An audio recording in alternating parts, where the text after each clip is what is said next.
Welcome to the Catholic Midlife Podcast, where we address the challenges and the opportunities of midlife from a uniquely Catholic perspective.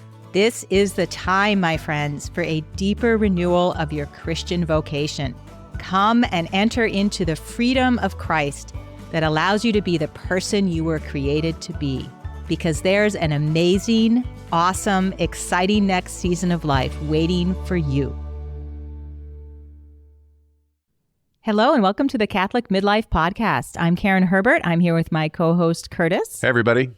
And we are very excited to be giving you this additional episode on relating to your young adult. Absolutely. And here's a comment from a listener who's been listening to the young adult episodes. She says, I'm so glad you're representing them. Our eldest just started college, so the info is very timely for us. I've already shared some highlights with my husband. Very grateful for your work. Oh, what a lovely comment. That's the real classic, is the ladies getting their husbands to tune in. It's true. But the men, I think, appreciate the material as well. Exactly. Karen, say you're sitting at home, minding your own business, having a very nice day, and the phone rings. Do you answer it? If I hear it, yes. If my phone is turned on, I will at least look and see who's calling. Okay, good. So it's one of your children calling. Do you answer it? Yes, I do answer it. Okay. Hi, Mom. Hi. Hey, Mom, I'm going to move home at the end of the month. I wanted to let you know, and I need to save some money, I think. Oh, interesting. Great. Is it okay if I ask you some more questions about what's going on? Okay. Okay. That would be my first question. What's going on? There could be a lot of different things going on, right?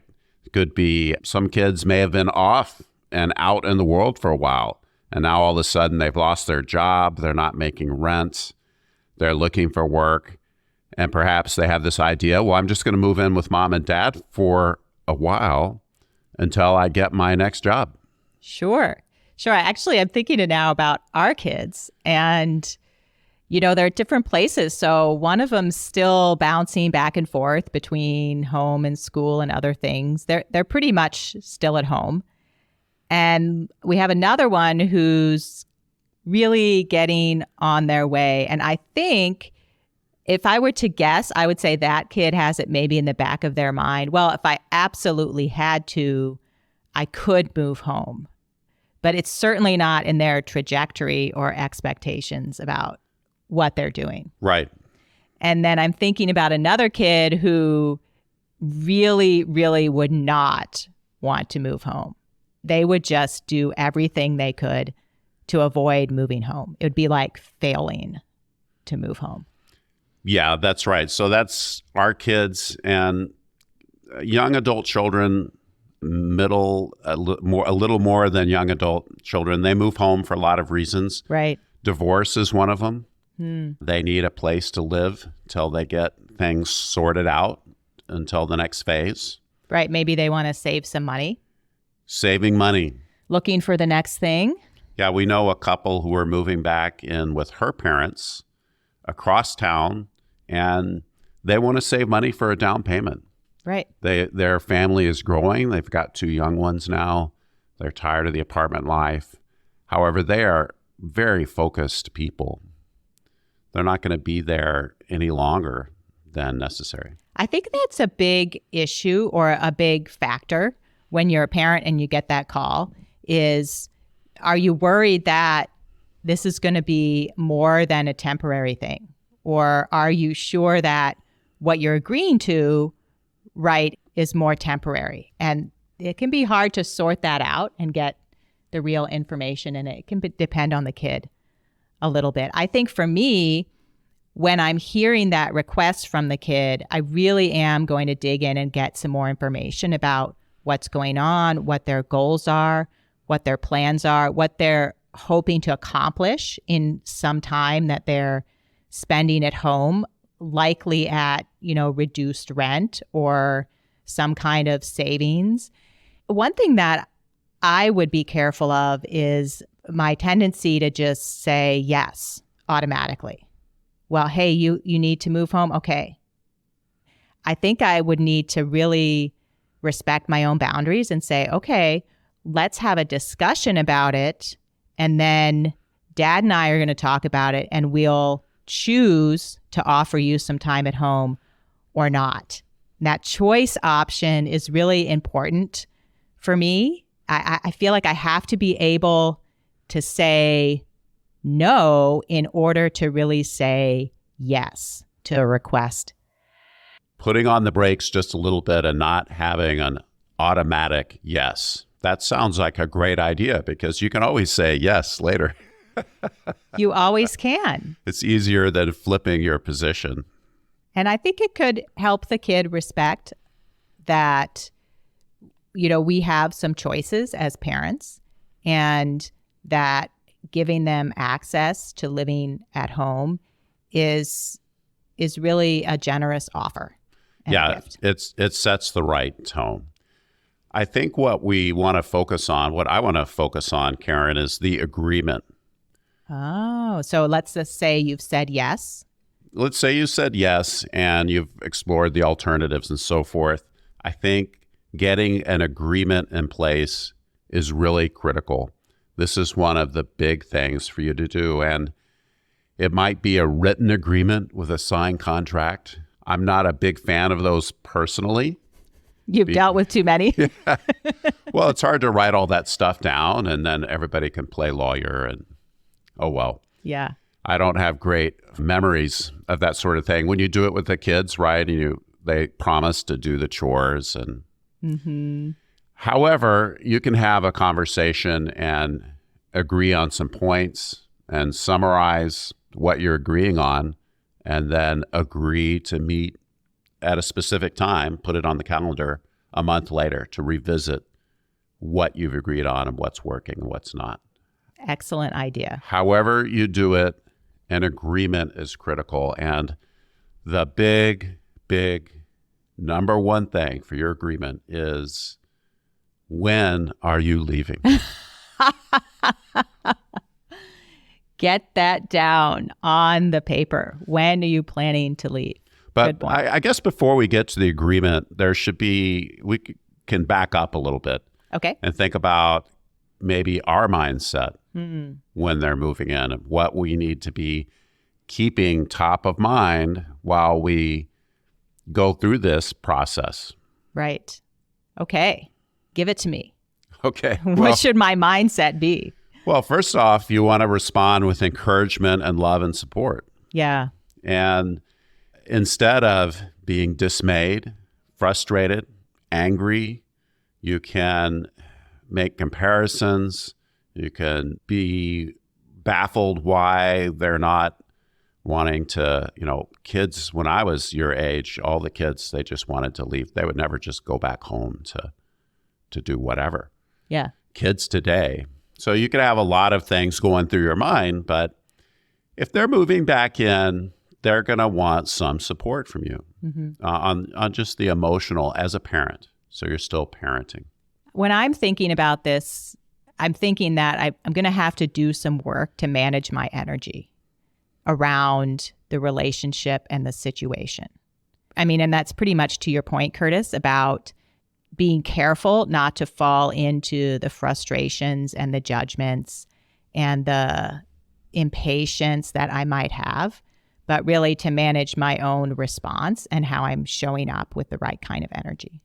The relationship is going to have some tension in it for sure, because they are transitioning to be independent adults and they're doing it right there in your house. And you're an independent adult and there's going to be some conflict. However, I think we're not going to give a lot of relational advice. We've been giving relational advice, which is all applicable to the situation. And it's important to keep some of these big things in mind. On the positive side, you can help. You can have a big influence. They're right there. You can show them some great examples. Maybe you'll have an opportunity to mentor. Yeah, that's the word that's coming to mind for me is if you've said yes and you're managing your energy and you're looking for opportunities to support and influence, I think you'll find them. When we think about what is it we're trying to accomplish at this stage, and here I'm really thinking of a young adult that's done with whatever university or technical training or initial job that they've gone out. They are in a place to make a full transition out of dependence. What are we trying to accomplish besides, of course, moving towards a healthy adult loving relationship? Exactly. Which we're always trying to do. Yes. In this relationship, I think, Karen, the number one thing we're trying to accomplish is moving them from dependence into independence. Helping them with their transition into independence. Independence. That's pretty much the number one thing besides the healthy relationship. Yeah. That can be a struggle to watch it happen right there in your home. And as you think about getting serious with this goal, moving them to independence, you would have to get past a few things like, oh boy, this is the time when I can really make them get up and get out of bed and do their chores like they never would do when they're teenagers. But now I've got them. And we're going to have a big redo. Oh, sure. If you see that as your opportunity, that could this is prove my to opportunity be problematic. To shape their character by direct parental control and authority. Right. Because I want another shot at it. Let's do over adolescence. Yeah, here. let's We're going to do it right. I'm gonna bring it. Alas, I think that window has closed at this point. That means a lot of things. Really, we are working to influence them. We're hoping to shape their character. We're hoping to be able to mentor them. But really, we're trying to move them to independence. Mm-hmm. So, Curtis, if we're hoping to support and influence them towards independence, are there some things that we don't want to do? Well, one thing we don't want to do is spare them the consequences of their own choices. And this is a big one. Enablement, we're starting to get into an enablement probably when we are shielding our loved ones from the consequences of their choices. We're starting to enable their poor behavior. And if we're going to be independent, this is a time to let them sort out their challenges.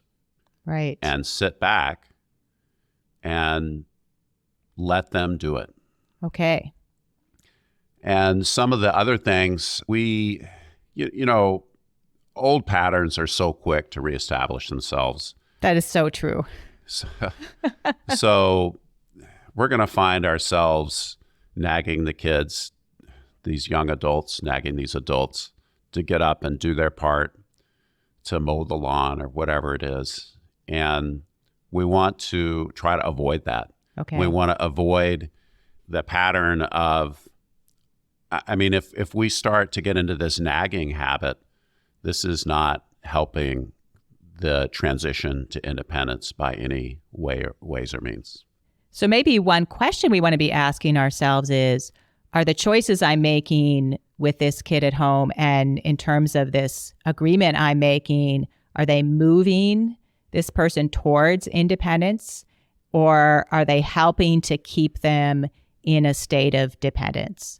Assuming, of course, we're keeping in mind the individual child and what their capacity is and what their needs are and how quickly they can move towards independence. Right. There's kids are going to be in different places, and I should be calling them young adults or something besides kids. Yeah, me too. Good point. They're going to be at different places. Some of them are planners. These are the people moving home for a very specific reason, to save a down payment for finances. They are doing okay in the world. And getting them adjusted is not going to be so hard. It's more a matter of timing, and that's great. So planners, that's great. Other young adults are going to be strugglers, and they're going to have often just this idea of, well, I want to live at home for a while. Hmm. And that's kind of this vague thing. For a while. That For can be a while. a scary phrase. And they're struggling, so they may be slow to mature. They may have unrealistic ideas about the workplace or whatever it is, Mm-hmm. or they just aren't ready for our culture's competitive and demanding processes. So it sounds like giving a little definition to for a while could be a good thing. Well, that's the thing. And that's why when are you leaving is Yeah. the big number one thing to discuss. When you come together for your agreement, you do want a time limit. You want to set a date. You can always revise it. And if the date is contingent on something happening, like, well, I'm going to move out as soon as I get my marketing job, you could explore, well, what's going to happen if you don't get your job by this date or in this time frame? You could explore, are you going to take a not so great job? Are you going to take a minimum wage job? What if you get the job and it's okay, but then you want more time to save up for your apartment or what have you? Start to think about what could happen to make that date start to slide. Right. And you want to explore it with this young adult together. Yeah. Because if I'm thinking about it, I would like the young adult to be thinking about it as well. Yeah, absolutely. For sure. For sure. Now, here's a set of suggestions for your agreement. And this comes from the Optimum Performance Institute. It specializes working with young adult children. And this is from Chapman, which is one of the books we're drawing on. This is the Chapman that is Gary Chapman's son, the love languages guy. Oh, perfect. We're drawing for the specific agreement kinds of details.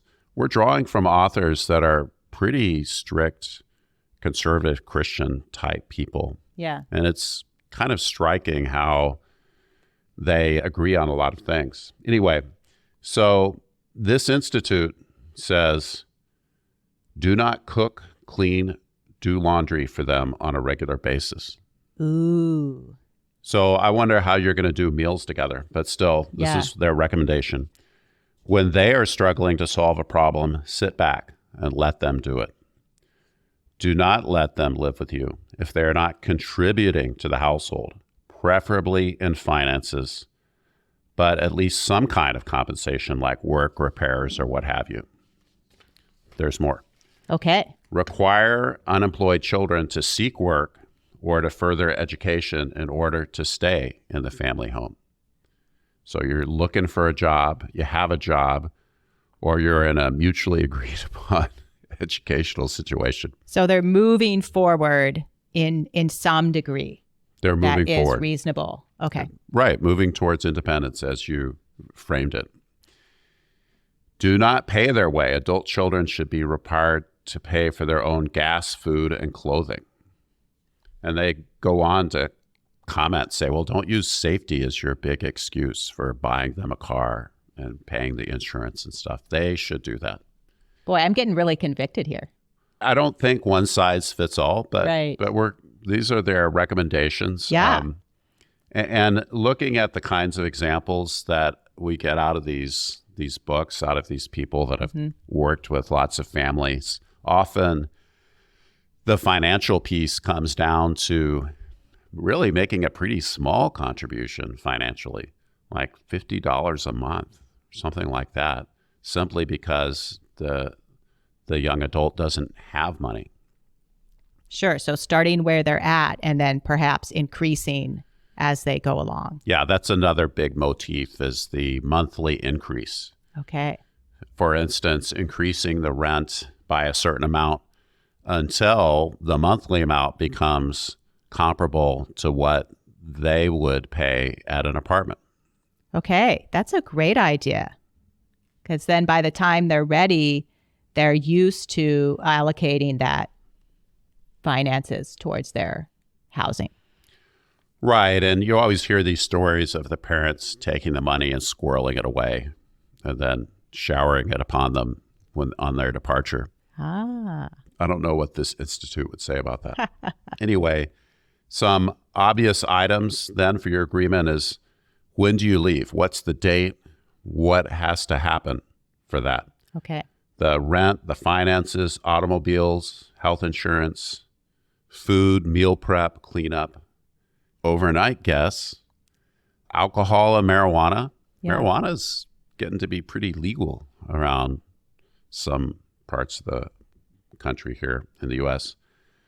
Work, looking for work, automobiles, all these things. I could really see how getting this out on the table ahead of time and expressing where everybody's at and coming to agreement could be extremely helpful.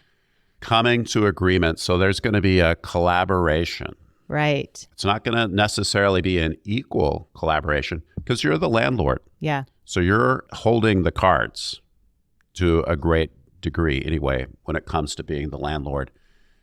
But still, you need to get some buy-in. So you need to hear their point of view and look for suggestions from them as to what they think is fair. So that means, Dad, you're not going to be the supervisor with a direct report and sit them down and make them say all the right things and sign the agreement. They're not going to have any buy-in if it's going to be a one-sided kind of affair. Okay, that's a great point. So you really are looking for buy-in and commitment from the young adult. You're looking for that, and you can explain why you're asking for certain things, even if they don't agree. If you're explaining to them that it's important they become independent, you explain to them what it means to you. You have some of your own goals and needs in your own life. You have your own marriage to invest in after all those years. Yeah. Probably needs a little help. Yep. And the collaboration process can start to bring out some of those things. They're adults. You can be a little more transparent with them than when they were adolescents. I really like this vein of the conversation because I think it really is helpful for your young adult to start to appreciate who you are as a person. You're not just defined by your parental role in relationship to them, but you're a person with your own hopes and dreams and desires. And there's things you're trying to move forward on. And there's things that you're trying to accomplish in your life and places you're trying to get. And for them to appreciate that that's true for you as a parent as much as it's true for them as a young adult. And it's kind of that vision shift, I do believe, can be very helpful at this stage. Karen, one thing that surprised me, I was reading Jim Burns' Doing Life with Your Adult Children, and he spent quite a bit of time advising parents to control their anger. Control your anger. It struck me that this must be something that really comes up a lot with the families he's worked with. And one of the points he makes is your anger is going to come out sideways in your young adult children because they're stuck there living with you. They have, in a lot of ways, less power. So they might become passive aggressive or avoidant or what have you, or discouraged. The anger is a big thing for the parents to try to control. That's a really interesting point. I agree. He must have seen that as a pattern in a lot of people who are in this kind of a situation. Right. So we need to have some talent at working through conflicts, at telling people about their behavior and what could be done about their behavior without using anger or manipulation or guilt or any of those other wonderful tools that we have in our parental toolkit. Excellent. Thinking that really setting the right boundaries at the beginning can help a lot with the anger and the conflict. So I just appreciating how important this agreement is for setting those boundaries clearly. That's right. And coming back periodically, say once a month or even every couple weeks once you're getting started, to revisit how it's going, I think is going to be very helpful to mutually define those boundaries. Another point that Burns makes is that those young adults are going to want their privacy, and maybe a lot of it, so that it has to be balanced with the family's needs. Yes. And what about my privacy too? That's important. So when our kids reached a certain age, we couldn't find a couch to sit on around here. There's always this large adolescent on the couch. Whichever one you wanted to sit on, or else it was the cats. But you could move the cats a lot more easily than your kid. Yeah. We bought more couches, by the way. That's right. One good solution. Yep. Curtis, can you summarize for us some of the things we might have as takeaways from this episode and what we've shared here? Well, the big goal is moving them to independence and asking yourself, is what I'm doing moving them to independence? And that is a big change for our thinking as parents, because we are very invested in control, Karen, as parents. That's kind of how we work, especially this audience, my friends. I've talked to many of you, and it just comes natural for us because we want good things for our kids. We want them to avoid all those problems. However, at this time, moving them to independence has to be our goal in the context of a healthy, loving adult-to-adult relationship. So that's one big thing. A second big thing is being loving and supportive and encouraging, having a positive attitude, being happy when you see them, not giving in to negativity, comments, whatever little tricks you have of trying to prod them in the hopes that it'll make them move faster, get a job faster, and get going faster. Make the agreement, an agreement that has a time limit. Did we mention the time limit? Maybe not enough. We should say it again. Maybe not enough. The time limit, an actual date. And if it's contingent on certain things happening, then what are those contingencies? What are some of the other possibilities? And revisit your agreement. And think of collaborating. Use your great conflict-solving skills to do all of this with your adult vibe. Can I just make a comment here? Because one thing that is coming to mind for me is we may find ourselves in situations that are very complicated and specific.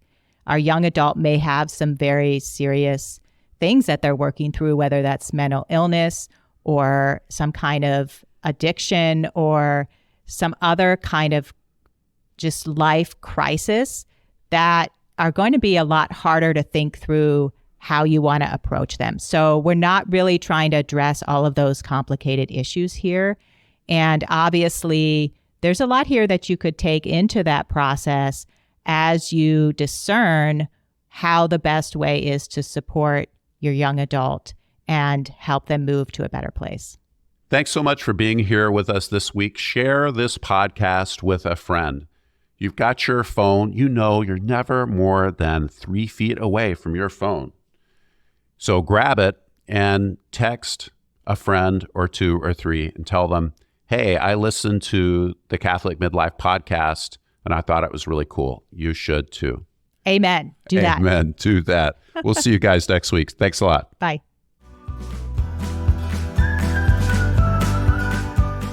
Thanks for being here with us. The Catholic Midlife Podcast is for anyone that wants to receive the abundance of life that God has for each one of us. Take a moment right now to tell a friend about us.